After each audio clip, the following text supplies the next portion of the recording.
Welcome back to the big show. We took a few days off and went down actually to the shore and got a little bit away from Pittsburgh and life for a couple of days, but we're back.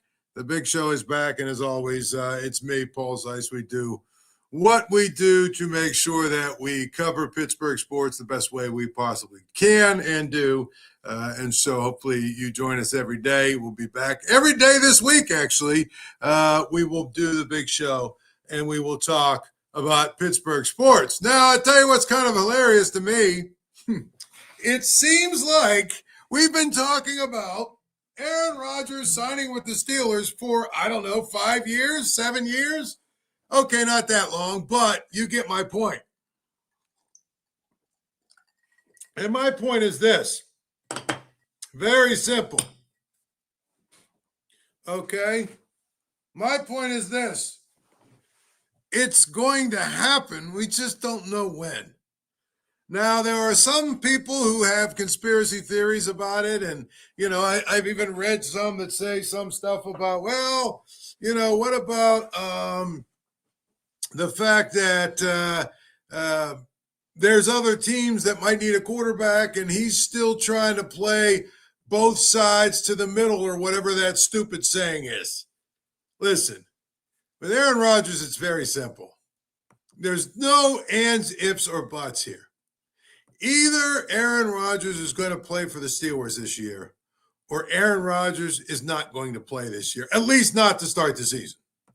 Now, could it be a situation where he decides he wants to retire and then, the quarterback of some team goes down and they decide to pick up the phone and call him? I don't know. I mean, that's, that's completely a different discussion altogether. But it's pretty clear to me, okay? It's pretty clear to me that without question, there is no other place for Aaron Rodgers to go at this point. Everybody is pretty much settled in with their quarterback situation. I think a couple of teams that have either rookies or whatever have made it pretty clear they're not making any changes or they're not going to go after Aaron Rodgers. It seems to me like that discussion has ended. It really has. And I think that discussion has ended because teams have either decided they're going to go in a different direction, like the Giants did, like the Browns did. Like some of even the Vikings have basically said, well, we have a rookie in J.J. McCarthy, and as a result of having a rookie in J.J. McCarthy, I'll tell you this much right now, we have him. And we're happy. Well, actually, he's not a rookie. I shouldn't call him a rookie, but you get the gist. He's a guy who was drafted. They used Sam Darnold for a year to sort of be his mentor or whatever, and now it's his show. So I mean, he's essentially going to be a rookie. But my point is, it is going to be very, very, very interesting to see when this actually comes to a resolution. Now, there's all kinds of conspiracies about the fact that next week starts OTAs. And one would think if you're a quarterback and you're trying to get to know a new team, and you're trying to get to know a new offense, and you're trying to, all that other good stuff, you'd want to get settled in at OTAs, and you'd want to be there with your guys. You'd want to sort of learn what you're trying to figure out in terms of how you play and how you don't play and all that other stuff. You're going to do those things. But if you're a guy like Aaron Rodgers who's played a lot of years, I'll be honest with you, you don't got to be at OTAs, do you? I mean, you'd like to think that, you want them at OTAs and just sort of start to develop a chemistry and all that other stuff. But I will say it's one of those things where he doesn't necessarily need to be there because, in many, many ways, I would tell you, in many, many ways, they can send him the plays. He's been around long enough He really has, that he doesn't necessarily need to be there to learn some new offense and all that other stuff. So I don't think it's significant. I don't think it's significant that he doesn't get in for OTAs. Some people think it is. I do not. I think they'll be fine. I think they'll be fine. And quite frankly, if you think about it, if he doesn't go to OTAs, it means you get Will Howard a bunch of more reps than he probably would get. And that's the important thing, really. Aaron Rodgers can get his reps at training camp, right? And it's what training camp is for. I mean, if you got a 41-year-old quarterback, if you remember, I mean, Ben Roethlisberger, his last, 4 or 5 years, he didn't practice on, what was it, Wednesdays? He had the day off. They gave him a bunch of days off during training camp. He didn't need to do it. Now it's a different situation in some ways because Aaron Rodgers is joining a new team. But is it really that different? I don't think it is. I think what you're really trying to do is preserve as many, snaps as you possibly can for him. And I think that's where the disconnect is in my mind. I was talking to someone over the weekend. They were saying how much they hate the idea of Aaron Rodgers for the Steelers. How much they can't stand it. How much they don't want him. And anybody that has that opinion, I always ask, okay, why? And I'll tell you, most of it revolves around, the vaccine nonsense, which turned into he's a right winger, which turned into, we don't like him. He's a jerk. He's this, all of this other stuff. And I asked the same question every single time, and I can't get an answer. If your thoughts are that Aaron Rodgers isn't the best quarterback the Steelers could have for this year, I'll listen to that. I don't agree. I think even at his age, he's still better than Mason Rudolph. He's better than Will Howard. He's better than Skylar Fox or Thompson or whatever the hell his name is. He's better than any of those three guys, and those are the guys that are available to the Steelers. So if you care about the Steelers winning and you want them to be a winning team, why would you not want the best quarterback option they have available to them? Why would you not have that guy and want him around? I think we've lost our damn minds in this country when we talk about politics and things like that. People can't even think straight. I don't care who a guy roots for or votes for. I don't care what his views are. You know what? For my favorite teams, I want the best players out there that are available to help me win. I'll let them worry about, I'll let his friends and family and everybody else worry about who he's voting for. I think it's so stupid. There are three arguments I'll listen to against Aaron Rodgers. One is, again, you think he's done, washed up, and not even as good as Mason Rudolph. Okay, I don't agree, but I'll listen to that. I'll listen to this. Well, I want the Steelers to tank this year because I want them to be able to draft another quarterback. I want them to, be able to draft high because I want them to tank. And I think Aaron Rodgers will probably, get them to the point where they'll win 9 or 10 games, and then they're going to draft in the middle. I'll listen to that. I don't necessarily agree with that either because I think even with Mason Rudolph, they'd be an 8 or 9 win team. So to me, I don't know that that's really an argument, but I'll at least listen to that, okay? And the third thing I'll listen to is, Aaron Rodgers has had a major injury. I really believe he's probably, because of his Achilles and everything else, he's probably going to be very brittle. And, he's going to miss a lot of games and he's going to get hurt and all that other stuff. Okay, except for, he played pretty much every game last year. I mean, coming off the injury. Now he's had an extra whole year to heal up. All I'm going to tell you is it's one of those things, okay, where Aaron Rodgers, let's talk about what people say about Aaron Rodgers. Oh, I don't want him in a locker room. He's a cancer. I can't think of maybe there's always a few disgruntled, teammates who have something to say. I mean, but the reality is, first of all, I've never heard his teammates say he's a bad teammate or he's a bad locker room guy or he's not, or he's a guy that's, that's a selfish guy. I've never heard that. That's like a media creation. And again, it stems mostly from the idea that a lot of media guys don't like him because he's kind of aloof and, because he offended some of their sensitivities with some of his stances during COVID and all the other stuff. That stuff's stupid. For the most part, seems like his teammates enjoy having him in the locker room. Seems like he's been a guy that is there to try and win games, and his teammates appreciate it. And also, his teammates also all understand he gives them a chance to win. And again, he was coming off a major surgery at age 40. And clearly the first 5 or 6 games last year, whatever it was, he wasn't very good.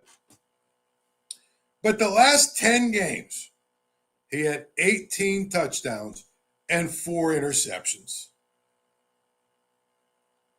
So if he's washed up, I don't know. That doesn't sound like washed up to me. Secondly, one of the most beloved quarterbacks we've had here, one of the most beloved players of the last 20 years is Big Ben Roethlisberger. Why don't you ask some of his former teammates about what a diva he was and what he was like in the locker room and all the things that you say about Aaron Rodgers, put them on steroids, and that's what Big Ben was. And believe me, I'm a Big Ben fan. I love the way he played. I think he's a guy that played to win. I actually find his podcast entertaining, but we're not going to sit here and talk like Aaron Rodgers is somehow more of a diva than Ben Roethlisberger, because he's not. I think one of the things about me that probably drive people crazy is I don't let all that outside noise distract me from facts. And here are the facts. Number one fact, Aaron Rodgers is the best quarterback available to the Steelers for this year. So if you want your Steelers to be good or as good as they can be, you should want Aaron Rodgers. That's number one. Number two, there's no evidence or very, very, very little evidence that Aaron Rodgers is any more or less of a diva in the locker room and all the other crap than just about every quarterback that you can name. And again, I'll say it one more time. Ben Roethlisberger is 10 times the diva, the bad locker room guy in some ways that Aaron Rodgers could ever be. And that comes from somebody who's a fan of Ben Roethlisberger, by the way. I'm just saying, I think you're really barking up the wrong tree. So it's just going to be one of those things where it's going to be, people need to get over their own personal beliefs. They need to get over the stupid, political stuff. I wish we could, just like the other day, this whole thing with Bruce Springsteen, right? Bruce Springsteen went to, I don't know, where's he went? The United Kingdom or something, and he's doing a tour over there, and, he ripped on Trump. Okay, Bruce is okay in my book. I've always thought he's a little overrated. I never thought he was the GOAT that some people do, and he turned into the boss, and he blew up and all that other stuff. I saw Bruce Springsteen, I think it was last year, in Pittsburgh. He was fine. Not one of my favorites, but I don't dislike him. But it's amazing the discourse that went on when talking about Bruce Springsteen. And my thing is, and I basically said, hey, I think he's kind of overrated. And of course, I had a bunch of people jump down my throat and say, well, that's because you're a Trump guy. Well, A, I'm not. And B, if you think I live my life like that, you're an idiot. I can't understand why people live their life that way. Honestly. Okay, if you disagree with Aaron Rodgers about the vaccine, or you think he's a Trumper, or you think he's conservative, or whatever, do you want your team to win or not? You know what I mean? I don't understand it. And, my response was, well, I could probably go through Hollywood, a bunch of actors and actresses, and also through the music world, a bunch of musicians who are left wing as left wing can be that I'm a huge fan of. Because I don't give a you know what about that crap. And I can never understand why people do. Honestly. Your concern should be what is best for the Steelers. And if your answer is, well, I don't want a 41-year-old quarterback because I think he's washed up and I don't think he's any good anymore, and I think that Mason Rudolph, or God forbid, Will Howard is better, I'll listen to that. I don't agree with that. I don't at all. I think you're off your rocker if you think that, to be honest. But I can listen to that at least, because that's at least, okay, logical from the standpoint of you want your team to be good. Okay? I'll listen to that. I'll even listen to the tank argument. Hey, we don't want Aaron Rodgers because I want the Steelers to tank, because I want the Steelers to have a top, 8 or 10 pick or whatever next year so that they can get the quarterback of the future, at the top of the draft finally, whatever. Okay, I'll go with that. Again, I don't agree with it necessarily because I don't think there's any guarantee that you're going to get the guy you want anyway. I think that in some cases I would embrace a tank. I don't know that you need to do that because you've got 97 draft picks to trade up in the draft next year. But my point with that is, I'll listen to that because that's at least you saying, okay, I want my team to be good again. I want the Steelers to be great again. I'll listen to that. But most people that have given me I don't want Aaron Rodgers, when I say why, they can't really articulate why. Other than some nonsense about he's a diva, he's that, he's, a Trumper, I've heard, all this kind of crap. It's stupid. You can't live your life that way. I could go back through the course of time, the number of times that, my favorite team or team that I root for or whatever had a very undesirable person on it. I didn't care. Because I root for this team, or I watch this TV show, or I listen to this band because I like their music, like the show, or want my team to win. Whatever they do off the court or away from it, I don't care. It doesn't affect my life even a little bit. So what I would like you to do is think about that. If you're one of these people, I hate that, I don't want Aaron Rodgers to come, ask yourself why. And if it's because he's a diva, he's this, or if it's that stuff, I got to be honest with you.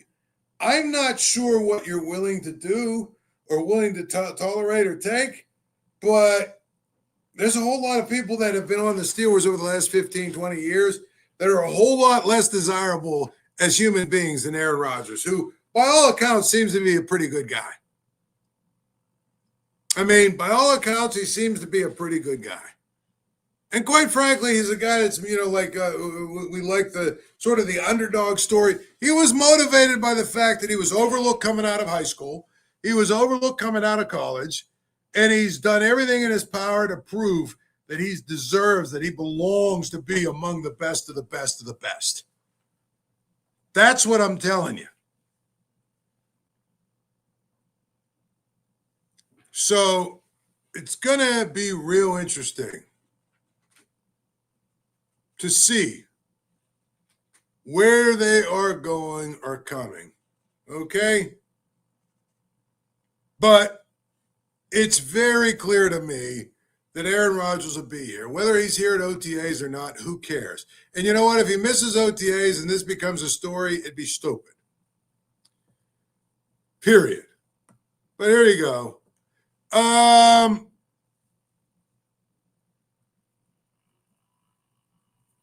Ian O'Connor. Here you go. Ian O'Connor, who wrote the biography of Aaron Rodgers, he said basically that the quarterback is probably going to be joining the Steelers by the end of the month. So that probably puts them in a place where, if you think about it, if he signs by the end of the month, he will be here for OTAs. And so it's just one of those things where it's going to be, when he comes here, there'll be a buzz for a day or two, and then he'll settle in. And guess what? Nobody will care if he wins games. That's what always happens. If you win, nobody cares. If you win, many of the people that are bitching and moaning right now will be his biggest fan. Seriously. If the Steelers win, that's all that people care about. That's all they really should care about. You know? If they win. If they don't win, you know, then all of a sudden it becomes a miserable, bitter season because the people that hate Aaron Rodgers will be blowing him up and all that. I get it. But all you got to do is win. When I used to cover Pitt, I used to have these conversations with the athletic department over there, some of the marketing people over there. They used to hate when I would say this. But they knew I was right. I used to tell them all the time, you can have all of the, schemes and bells and whistles and, whatever to try and get people in the door and to try and change the narrative. But guess what? People are going to talk about, the scripted pit colors and the uniform colors and all the pit stadium thing. All that stuff is going to be talked about unless you win. When you start winning, guess what? Nobody talks about that. And people start buying tickets. Same thing with the Pirates. Do you think if the Pirates were, I don't even know what their record is now. They're like 17 and something or whatever. If their record was the opposite and they were in first place, you think anyone would be talking about bricks and the Roberto Clemente wall and, what was the other? The bobblehead nonsense. And no, they wouldn't be. They would be talking about, you know what? We win or lose today's game. Because winning is what people are really interested in. And unless you win, nobody's going to, care about what happened. They're going to, start. When you win, they're only going to care about the team. When you don't win, they're going to bring all these ancillary things in to talk about. And they're going to complain about, one thing or the other. That's how it goes. And so to me, really, what are we talking about here? What are we talking about here? By the way, the game's always on at Archie's. Get down to Archie's on Carson Street. Archie's, home of 80-cent wings Monday through Thursday, home of the Paul Zeise grilled cheese sandwich. So get down to Archie's. Tell Archie I said hello. When you get there, tell him I sent you. Enjoy everything. Everything there is good, and you'll always have a good time at Archie's. Well, this is an interesting one. He's not a winner. This is a common misconception that Aaron Rodgers is not a winner. And I'll just tell you this. I get a kick out of what the definition is of not a winner or whatever. Okay, Aaron Rodgers has quarterbacked 241 games he started. His record is 153, 87, and 1, which really, if you think about it, over a 17-game average, if you think about it, that would put him, I don't know, his average would be what, 11 wins, something like that. I mean, again, that's really, to me. Well, let's just do it like this. How about that? Let's just do what is his quarterback record, right? Let's look at his quarterback record and what it is, and we will go from there. Where's the calculator here? Here we go. Calculator, right? So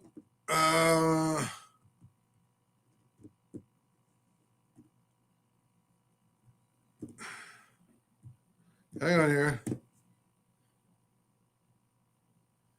So over the course, actually, that's not how you would do it. I'm sorry. Let's do it like this. All right.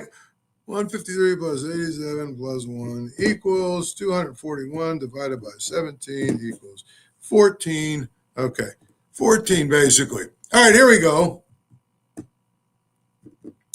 Okay, he's averaged basically 11 games a year, wins a year is what he's averaged for his career. 11 wins per year. His average record is basically 11-6. That's his average record per year.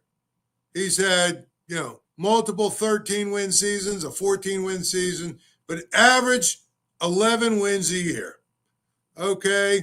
Let's see if we can find his playoff record here. Where is it at here? Scoring summary, snap counts, yada, yada, yada. Let's go to his playoff record. And his playoff record is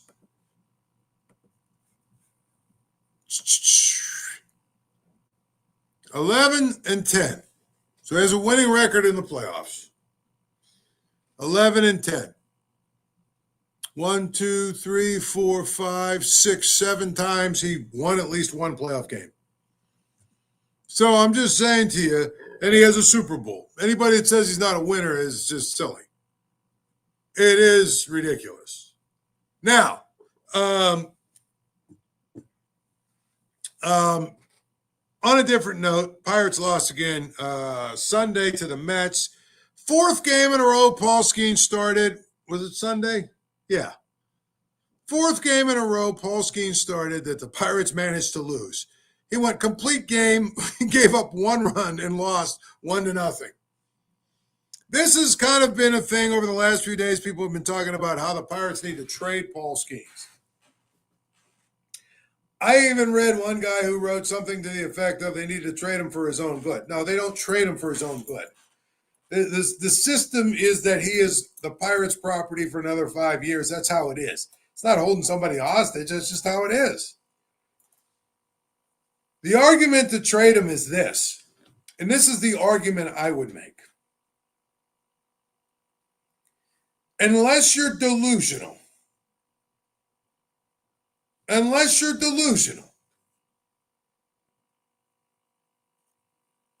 you understand the Pirates have to blow it up again and start over. Which means they should get a new general manager. Number one. Number two, if they get a new general manager, they're going to have to pull apart the organization because he'll want to bring in his own scouts or whatever. And he'll also bring in his own guys. And there'll be a whole bunch of players that are in the organization that'll be shipped out, traded, whatever. They'll start to reload. That process might take, say, 3 years. At that point, Paul Skenes will be almost ready to be a free agent. And the reality is, at that point, that's when you're going to trade him anyway. So if you trade him right now, you get maximum value for him, number one. Number two, you're able to load up, because he would bring back a pretty good haul, given his age, given the fact that he's under control for very cheap for a long time. You'd be able to bring in a haul of guys that you have a chance to, maybe actually put back together your organization. That's what I would tell you do. That's the argument for trading him. The other thing about it, he's not going to sell tickets anymore. He's not. He'll sell some, but the novelty is somewhat worn off. And it's worn off because the Pirates are so bad. Nobody cares anymore. So to me, it's not about, oh, well, you want to release him and give him an opportunity. No. He can do that on his own, and he can do that in a few years. And guess what? When he does it, he can pick a team like Garrett Cole, make $1 billion or whatever, $1 bazillion or whatever it's been, right? And play on a team that wins a lot. That's what he can do. And so I think really, if you think about it, that's where he's at, honestly. And I feel like that's where you got to really, really understand. Like, to me, that's the argument. Okay, well, we are going to do this again tomorrow, and hopefully tomorrow, I mean, there's some theories that tomorrow might be the day for Aaron Rodgers. Who knows?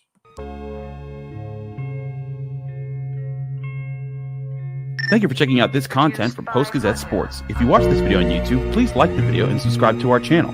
For all of the sports coverage the Post-Gazette has to offer, visit post-gazette.com.